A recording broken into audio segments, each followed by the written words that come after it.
कक्षा 11वीं के प्रिय विद्यार्थी ध्यान दें। आज के इस वीडियो में हम जीव विज्ञान त्रैमासिक का जो पेपर होने वाला है वो आज के इस वीडियो में सोल्व करने वाले हैं। तो देखिएगा, पृथ्वी पर सबसे अधिक प्रकाश संश्लेषण होता है तो शैवालों द्वारा, कवकों द्वारा और स्थलीय पौधों द्वारा या मरुस्थलीय पौधों द्वारा। तो आपका आ जाएगा शैवालों द्वारा।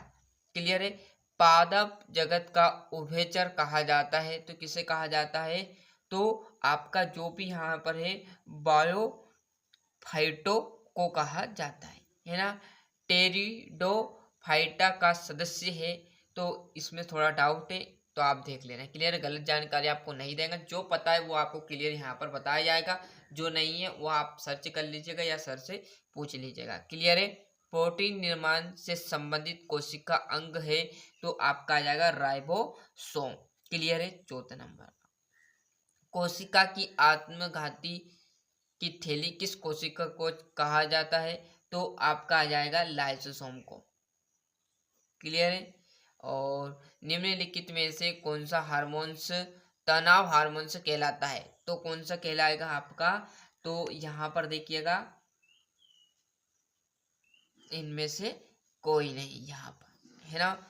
केल्विन चक्र का प्रथम उत्पाद है तो आपका आ जाएगा 3 फास्फोरिक अम्ल। क्लियर है। यहाँ से आप रिक्त स्थान देखिएगा ध्यान से। कोशिका की भित्ति डेडेडेस की बनी होती है तो सेल्यूलोज की बनी होती है। किसकी बनी होती है? सेल्यूलोज,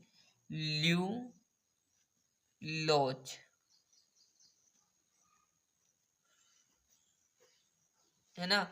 जल संवहन तंत्र संघ डेडेडेस की विशेषता है तो किसकी है? एकाइनोमेट। क्लियर है। तो यहाँ पर लिख दिया जाएगा एकाइनोमेट।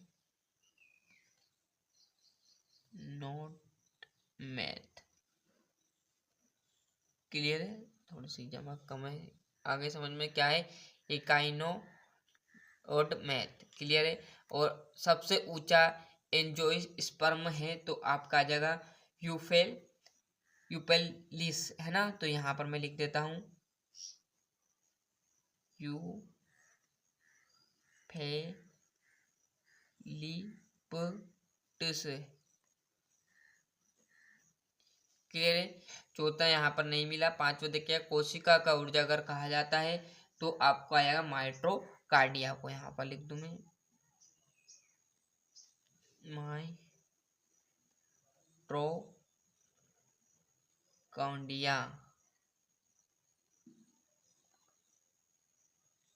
क्लियर है। और छठे में देखेंगे हम तो यहाँ पर आपका आ जाएगा जो फाइटिक यौगिक। क्लियर है। क्या आ जाएगा? फाइटिन यौगिक, है ना।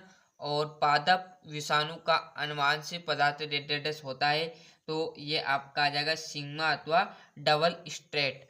क्लियर। क्या आ जाएगा? सिंगल, यहाँ पर लिख देता हूँ सिंगल अथवा डबल। एक तो सिंगल है या डबल स्ट्राटेड, है ना। ये देख लीजिए यहाँ से अच्छे से। तो यहाँ से आप देखोगे तो पीछे से यहाँ से हम पेज पलटेंगे, देखिएगा जरा ध्यान से। और सही जोड़ी, तो सही जोड़ी भी देख लीजिए फटाफट। आपकी पहली जोड़ी नहीं मिली, दूसरी नहीं मिली, तीसरी देख लीजिएगा। जाइलम जो है वो क्या करेगा? जल का परिवहन कराएगा। देखो गलत जानकारी नहीं दूंगा, ऐसा नहीं गलत बता दूंगा, जो है आपके सामने रहेगा। क्लियर है। फ्लोएम जो रहेगा भोजन का परिवहन रहने वाला है। तो ये आपका तीसरा था, सॉरी गलती हो जाती है अभी। और ये आपका चौथा। क्लियर है। पांचवा है रंध्र। रंध्र की बात करें तो रंध्र में आपका जो आ जाएगा पांचवा है रक्षक कोशिका। रक्षक कोशिका भैया यहाँ पर है। क्लियर है। छठे में आपका आ जाएगा देखिएगा एनीमिलिया और प्रोस्टेटा। ये मतलब जोड़ी कम मिली है, 3, 4 और 5 जोड़ी बस मिली हुई है। क्लियर। बाकी क्या आप किस तरह से देख लेना। यहाँ से एक वाक्य देखिएगा, पक्षियों का हृदय कितने कक्षी का होता है?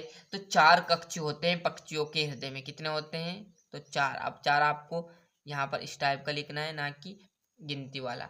संघ आर्थ्रोपोडा के 2 जंतु के नाम लिखना है, तो एक तो आ जाएगा कॉकरोच, झींगा, केकड़ा। क्लियर, क्या क्या आ जाएगा? कॉकरोच, यहाँ पर लिख दूं मैं कॉकरोच, और एक आ जाएगा झींगा, केकड़ा। झींगा भी लिख सकते हो, केकड़ा, जो आपको अच्छा लगे। इनमें से 3 में से आपको 2 लिख देने हैं। क्लियर है। और अर्धसूत्रीय विभाजन की किस अवस्था में डेंड्रा का निर्माण होता है?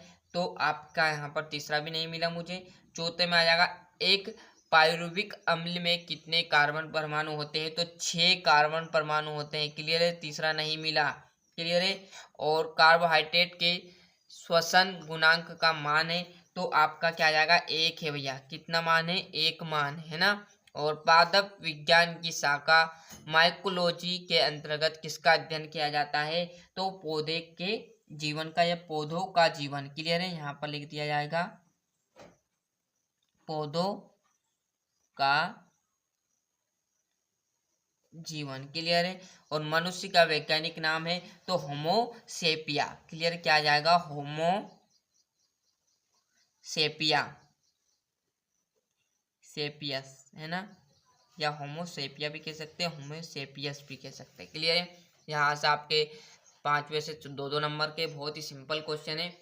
माइकोप्लाज्मा क्या है?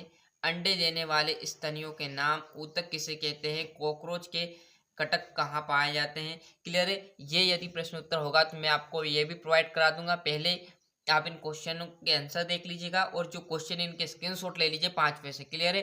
और आपके जो प्रिंटेड नोट्स आपने बनाए होंगे, जहाँ कोचिंग या आपने क्लासेस ली होगी, वहाँ से इन क्वेश्चनों को याद करने में जुड़ जाएगा। ये आपका आ जाएगा 11वां क्वेश्चन। जैसे ही पेज पलटेंगे तो सूत्र युग्म आ जाएगा, विसरण। क्लियर, 2-2 नंबर में ऐसे क्वेश्चन आपके पूछे जाएंगे। क्लियर है, आगे बात समझो। और 9th से लेकर 11th, 12th और 10th के सभी पेपर आपके प्रोवाइड हो रहे हैं। क्लियर है। उनको जो आपके दोस्त है, आपके भाई है, कोई है, तो उन्हें चैनल के लिंक जरूर पहुंचाए, जिससे त्रैमासिक में मत मिले, अर्धवार्षिक में मिले, और साथ साथ वार्षिक की भी बढ़िया से तैयारी करा दी जाएगी 9th से लेकर 12th तक। यदि कोई हो आपके रिलेशन में तो आप उन्हें चैनल के लिंक जरूर पहुंचाए, जिससे वो भी पेपर देखकर अच्छे से टॉप कर सके आपके साथ साथ। क्लियर है।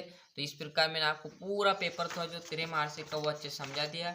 यदि कोई और पेपर आएगा, वैसे तो मैंने अधिकतर पेपर डाल दिए 11th के, यदि कोई और जानकारी आएगी पेपर से रिलेटिव तो इस चैनल पर आपको वो भी प्रोवाइड हो जाएगी। तो आज के लिए इतना ही, मिलते हैं इसके नेक्स्ट वीडियो में। और अभी तक आपने चैनल सब्सक्राइब नहीं किया तो फटाफट आप भी चैनल सब्सक्राइब कर लीजिए, साथ ही साथ नोटिफिकेशन ऑन करते चलिएगा। आज के लिए इतना ही। वंदे मातरम।